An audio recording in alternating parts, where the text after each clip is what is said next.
The next state to come down hard on wholesaling is Iowa. Not only is Iowa requiring that wholesalers get a real estate license, but Iowa is also mandating that wholesalers provide heavy disclosure upfront to sellers prior to entering into contract. The scariest thing about this new law is Iowa may have closed a major loophole by stopping the double close technique. And the fines are pretty severe, so you're going to want to pay close attention and make sure you comply. On this video, I'm going to break down exactly what this new law means, as well as some possible solutions. And by the way, I created a free report with all of the cities and states that have passed regulation into law, as well as proposed bills that are currently in progress. And I'll give you that free report. Just go to wholesalerregulations.com to download that now.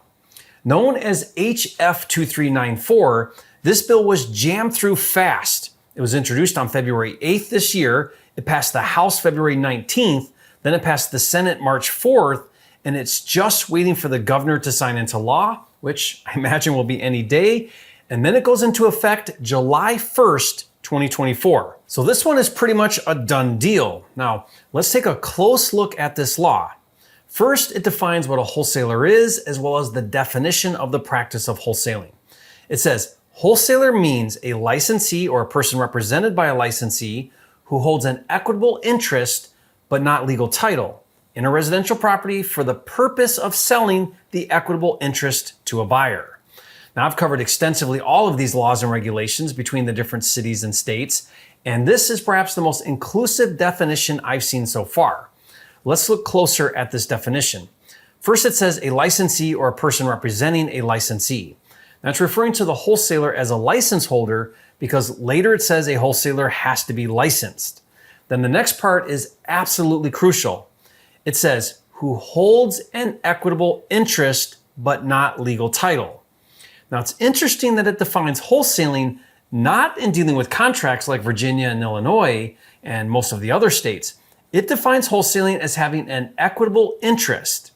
Now what does equitable interest mean? Well, if you're a principal in a contract, you have an equitable interest in the property but not legal title. Now, why is that significant? Well, it's clear for most that doing an assignment of contract is when you sell your equitable interest in the contract, but hold on. When you double close, which is another method of wholesaling, you also hold an equitable interest. Isn't your BC contract with a cash buyer considered an equitable interest? Think about it. Your BC contract with a cash buyer is selling a property that you don't actually legally own yet. And it specifically says, who holds an equitable interest but not legal title. Now it goes on to say, in a residential property for the purpose of selling the equitable interest to a buyer. Now I may be wrong, but I think by definition this law includes double closings where you contract to sell a property to a cash buyer that you don't legally own yet. Now, I'd love to hear your opinion. Leave a comment and let me know what you think. It goes on to say, wholesaling means the practice of a wholesaler entering into an assignable contract with an owner of residential property for the purpose of marketing and selling the equitable interest of the residential property to another person. Now, the key takeaway here is intent. It defines it as wholesaling if the purpose is to market and sell your equitable interest. And again, I think that means to include double closings. Then it says, a person must be licensed as a real estate broker to engage in wholesaling. So unlike Oklahoma, Nebraska, and Kentucky, where they define the marketing of an equitable interest to be considered brokering and require a real estate license, instead, Iowa took the same position as Illinois and Virginia, that just the act of wholesaling is brokering and requires a real estate license. Now, next it gets into disclosure. It's not enough to have a license like the other states. No, Iowa wants you to disclose in writing what you're doing. It says, a wholesaler shall disclose all of the following information in writing to all parties to a wholesale transaction prior to executing a contract to purchase or to convey an equitable interest to a buyer or other entity. Okay, let's stop there. It says you have to disclose in writing to the seller and the cash buyer prior to executing a contract. Prior means that they need to receive the disclosures before you can sign a contract. So what is it they have to disclose exactly? Well, it says you have to disclose the legal identities of all parties to the wholesale transaction, so everyone involved in the deal. It says an explanation of the wholesaling process including but not limited to disclosure that the wholesaler holds an equitable interest in the residential property that is the subject of the transaction and may not be able to convey title to the property. So you have to explain to the seller what wholesaling is all about, and you have to tell the buyer that you may not be able to convey title. And that's not all. It also says a wholesaler shall provide a copy of an executed agency agreement to all parties to a wholesale transaction prior to executing a contract to purchase or convey equitable interest to a buyer or other entity. Now, this one has me really confused. An agency agreement is a brokering service agreement between a real estate agent and a client. So who is the wholesaler supposed to have an executed agency agreement with? He's not representing the seller because he's a wholesaler who has an equitable interest in the property. We already established that. Could it be an agency agreement with the cash buyer? Well, that's not right either because the wholesaler isn't representing the buyer. He's selling his equitable interest to the buyer. Now, I could not for the life of me get any clarification on what that is. If you have any information, leave a comment and let me know. But there is some kind of an agency agreement you have to disclose to all parties in the transaction. And Iowa is taking no prisoners. If you wholesale in the state of Iowa starting July 1st, 2024, you better take this law seriously. It says if a wholesaler fails to comply with the disclosure requirement, the seller or the buyer may cancel the contract at any time prior to closing without penalty and may retain any earnest money paid by the wholesaler. So if you don't disclose properly, your contract is null and void and you forfeit your earnest money. Now that's just for improper disclosure. It goes on to say an individual engaged in wholesaling in violation of this section shall be subject to a civil penalty of up to the greater of $10,000 or 10% of the sale price of each residential property for which the individual engaged in wholesaling in violation of this section. So for every offense, if the deal is under $100,000, you would pay a $10,000 fine. And anything over $100,000 would be 10% of the sale price. So a $250,000 deal would be a $25,000 fine. Okay, so what to do about it? Now, the way I see it is you have 5 options. Option 1, get your license and follow all of the disclosure rules. Hopefully the Real Estate Commission provides some more guidelines on what those disclosure documents and especially the agency agreement should look like. Now, if you go that route, you're going to need to develop a sales process where you explain to a seller that you're a wholesaler and create proper expectations with that seller.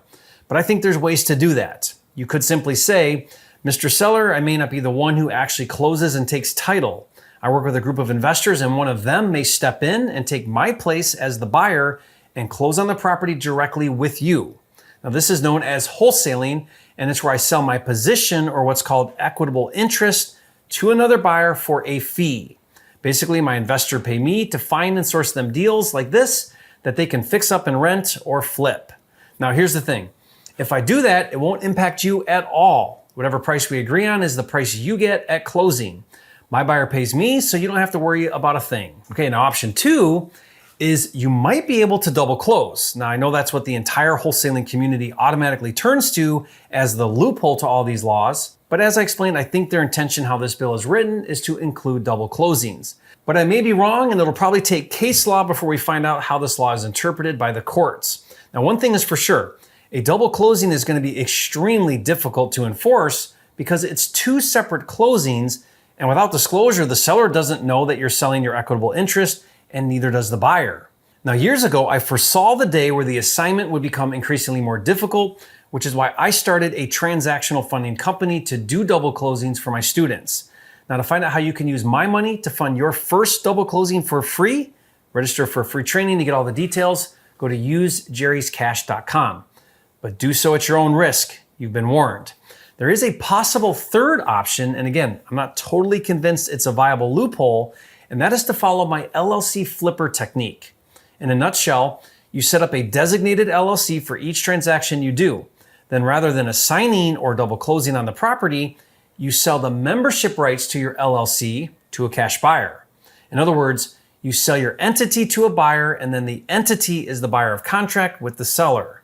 Now I created all of the paperwork to do this and I'll give it to you for free. Just go to llcflipperkit.com for the free download. But I want to caution you, there could be an argument made that the LLC holds an equitable interest in the property and marketing and selling your equitable interest, no matter how you do it, even in an LLC, is wholesaling and requires licensing and disclosure. The fourth option is to do novations. In my key wholesale markets, we're doing more and more novations. Now, if you don't know what a novation is, I did a masterclass series here on my channel all about it. I'll put the playlist link in the description below for you. But again, is a novation considered selling your equitable interest? You're using a real estate agent when you sell, but you're replacing contract A between you and the seller with contract B between the seller and the new buyer.